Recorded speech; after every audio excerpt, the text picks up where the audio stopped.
people are spending like drunken sailors because there's so much money that's being printed. How does QE or money printing and QT affect your decision making about what assets to purchase?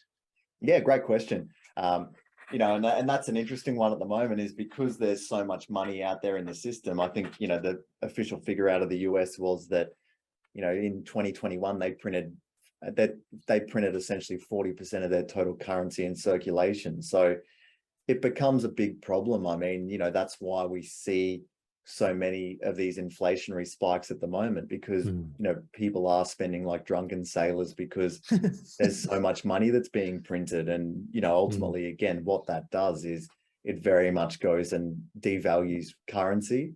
I think it's about looking at different opportunities across the globe as well. So looking at in some countries where they haven't printed to the same extent as places such as the US.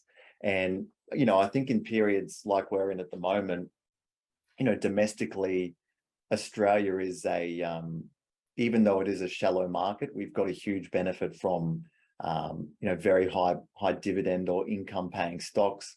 We've got the benefit of franking credits as well, which makes it a little bit nicer on the top line from a return perspective. So, yeah, I think when we're looking at QE and tightening on the other side of the coin as well, it's very much just taking a broader macro view as to, what does that flow through to?